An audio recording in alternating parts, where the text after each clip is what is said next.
फिर जो एक और महत्वपूर्ण बात है वो दलित और अति पिछड़े वर्गों के बारे में है। जो विशेष बात हमने इसमें कही है वो ये कही है कि एक तो सारी डेवलपमेंट स्कीम्स जितनी भी होंगी उसमें अति पिछड़ों के लिए व्यवस्था होगी। अभी तक तो कुछ खास ऐसी दलितों के लिए व्यवस्था है, लेकिन हम उसको अति पिछड़ों के लिए भी व्यवस्था करेंगे और एक एक्सट्रीमली बैकवर्ड कम्युनिटीज के डेवलपमेंट के लिए एक बैंक बनाएंगे। ये वो जातियां हैं, वो समूह हैं कि जो बहुत पिछड़े हैं लेकिन हाथ का काम करते हैं, दस्तकारी करते हैं या श्रम करते हैं। तो इनकी दृष्टि से उनका जीवन स्तर सुधरे, उनका हुनर सुधरे, उसको विकसित बनाने के लिए हम बहुत काम करेंगे। जैसे कुम्हार है, अगर उसके चाक में एक थोड़ा सा इलेक्ट्रिक मोटर दे दिया जाए तो वही चाक की गति उसकी बिल्कुल एक समान हो जाती है और बनने वाले उससे उपकरण बहुत सुघड़ और बहुत अच्छे बनते हैं। तो इस तरह से हम साइंस एंड टेक्नोलॉजी का उपयोग इन तमाम लोगों के लिए भी करेंगे और इनके डेवलपमेंट के लिए भी हम कोशिश करेंगे। सीनियर सिटीजन्स के लिए उन्होंने इनकम टैक्स के बारे में तो बताया, लेकिन इसमें हम ये समझना चाहते हैं, बताना चाहते हैं कि जो सेविंग्स उनकी हैं उस पर औरों की तुलना में ज़्यादा इंटरेस्ट उनको मिलता रहे और बजाय 65 साल की उम्र पर सीनियर सिटीजन समझे जाने के 60 साल की उम्र से ही सीनियर सिटीजन समझा जाए, इसकी विशेष व्यवस्था करेंगे। और जो उनकी पेंशन स्कीम्स के बारे में आज व्यवस्थाएं हैं उसका उच्चीकरण करेंगे, अपडेट करेंगे और वृद्धावस्था की पेंशन मिलने में जो कठिनाइयां हैं उनको दूर करेंगे। जहां जहां संभव होगा वो ऑनलाइन पेंशन उनके खाते में सीधी जाए, ग्रामीण अंचलों में खासकर इसकी व्यवस्था करेंगे। इसमें माइनॉरिटी कम्युनिटीज के विषय में भी बहुत कुछ बातें कही गई हैं। उनकी शिक्षा के लिए और खासतौर पर महिला शिक्षा के लिए इसमें बहुत प्रावधान किए गए हैं। बहुत से उनके शैक्षिक संस्थानों में साइंस और मैथमेटिक्स इसको पढ़ाने की, कंप्यूटर की शिक्षा देने की, इंफॉर्मेशन टेक्नोलॉजी की शिक्षा देने की व्यवस्था की जाएगी और ये एक तरह से उनके जीवन स्तर को सुधारना और उनको मुख्य धारा में विज्ञान के लाने का प्रयास होगा। जहां तक आजकल ग्लोबल एनवायरनमेंट के बारे में बहुत चर्चा हो रही है, उसी के साथ साथ पॉपुलेशन स्टेबलाइजेशन के बारे में भी हमने ध्यान रखा है और इन तमाम पॉपुलेशन प्रोग्राम्स को डेवलपमेंट इनिशिएटिव्स के साथ जोड़ने की बात कही है और ऐसा व्यापक अभियान छेड़ने की बात कही है जो नॉन कोअर्सिव हो, जेंडर सेंसिटिव हो और लोगों को, जनसंख्या को नियमित रखने के लिए, उसको स्टेबलाइज करने के लिए प्रोत्साहित करे। ये एक महत्वपूर्ण प्रश्न है और भारतीय जनता पार्टी इसको बहुत गंभीरता से लेती है और हम इसके लिए वो सारे उपाय करेंगे जो नॉन कोअर्सिव होंगे, परसुएसिव होंगे और किसी तरह से विकास में कैसा उनका योगदान हो सकता है उसको ध्यान में रखेंगे।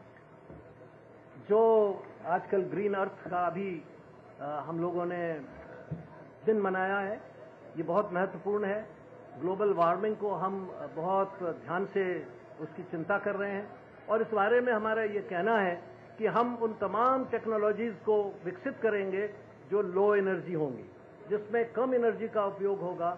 उन तमाम चीज़ों के, उन इनोवेशंस को हम प्रोत्साहित करेंगे ताकि लो एनर्जी टेक्निक्स इस देश के अंदर ऊर्जा की खपत को कम करें और ग्लोबल वार्मिंग को घटाएं। एक और बात हम लोगों ने कही है, वो कही है कॉन्स्टिट्यूशनल अमेंडमेंट की और जुडिशियल रिफॉर्म्स की। जुडिशियल रिफॉर्म के बारे में जो मौजूदा तरीका है जजेस को की नियुक्ति का, हायर जुडिशरी का, उसमें हम एक नेशनल जुडिशियल कमीशन और उसकी बनाएंगे और उसकी guidelines on objective criteria to determine merit होगी। आजकल जो उसके बारे में संदेह होने लगता है और न्यायाधीशों की नियुक्ति निर्विवाद रहे, बिना किसी संदेह की रहे, उसके बारे में भी हमने इसके अंदर विस्तार किया है। और तमाम केसेस जो बहुत से ऐसे हैं जिनका जल्दी निस्तारण हो सकता है, तो उसके लिए ज़्यादा से ज़्यादा लोगों की फास्ट कोर्ट के अंदर उसको तय कराएंगे। चुनावी कानून के अंदर भी एक महत्वपूर्ण सुझाव दिया गया है और वो ये है कि हम अन्य पार्टियों से भी राय मशवरा करेंगे और एक रास्ता निकालेंगे कि जिससे असेंबली और लोकसभा के इलेक्शन साथ साथ होते रहें। ये बार बार जो कभी आज लोकसभा का 6 महीने बाद इस राज्य में विधानसभा का, 8 महीने बाद उस राज्य में विधानसभा का, इसमें प्रशासन और विकास इन सब मामलों में कठिनाइयां पैदा होती हैं। हमारा सुनिश्चित मत यह है कि लोकसभा और विधानसभा के चुनाव साथ साथ हों और उसकी दृष्टि से सभी पार्टियों से हम आम सहमति बनाएंगे और पंचायती राज को हम और अधिक सुदृढ़ करेंगे। उसके बारे में फंड्स का एलोकेशन, उसका मॉनिटरिंग और उसकी योजना, इसके बारे में भी हम पूरा ध्यान देंगे। एक बात जो और कही है, वो जहां हमने कल्चरल साइट्स और हेरिटेज की बात कही थी अभी हमारे रविशंकर जी ने, हम वक्फ प्रॉपर्टीज पर भी ध्यान देंगे। और जो जॉइंट पार्लियामेंट्री कमेटी ने श्री के रहमान खान की अध्यक्षता में, जो हमारे यहाँ डिप्टी चेयरमैन हैं राज्यसभा के, उनकी अध्यक्षता में एक पार्लियामेंट्री कमेटी बनी थी, उसने बहुत सारे सुझाव दिए हैं कि वक्फ प्रॉपर्टीज पर से एनक्रोचमेंट कैसे हटाए जाएं, उसका प्रबंध कैसे किया जाए और उसका लाभ उन्हीं कामों के लिए कैसे दिया जाए जिसके के लिए वो दान दी गई हैं।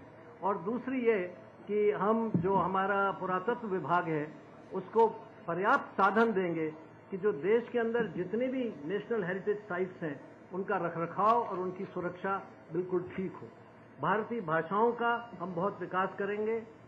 हमारे देश में संस्कृत और तमिल का योगदान अति प्राचीन काल से देश की संस्कृति, कला, कौशल, इतिहास और विज्ञान के खजाने के रूप में हमारे पास उपलब्ध है, उसका उपयोग करेंगे।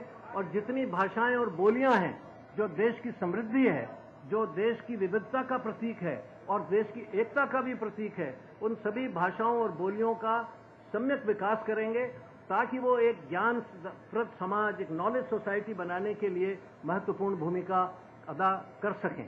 इस प्रकार एक बहुत सुगठित घोषणा पत्र आपके सामने रखने का प्रयास किया गया है और इसमें इस बात का पूरा ध्यान रखा गया है कि जो कुछ कहा गया है उसका अधिकांश तो 5 वर्षों में ही पूरा किया जा सकता है और उसको करने के लिए हम प्रतिबद्ध हैं। मैं भारतीय जनता पार्टी के अध्यक्ष और हमारे नेता श्री अडवाणी जी का बहुत आभारी हूं कि उन्होंने भी अनेक बार इसमें बड़े महत्वपूर्ण सुझाव दिए हैं और इस घोषणा पत्र को सुगठित बनाने में और इसकी क्वालिटी को एनरिच करने में हमें उनसे बहुत सहायता मिली है। समिति के अनेक सदस्यों ने इसमें बहुत योगदान दिया है, लिख करके भी दिया है, बता करके भी दिया है। मैं उन सब का भी बहुत आभारी हूं और कंचन गुप्ता ने इन तमाम बातों में मेरे साथ बहुत परिश्रम किया है, उनके प्रति भी मैं आभार व्यक्त करता हूं और मैं आशा करता हूं और विश्वास रखता हूं कि इस घोषणा पत्र के आधार पर भारतीय जनता पार्टी अपने लक्ष्य को प्राप्त करेगी। बहुत बहुत धन्यवाद। मित्रों,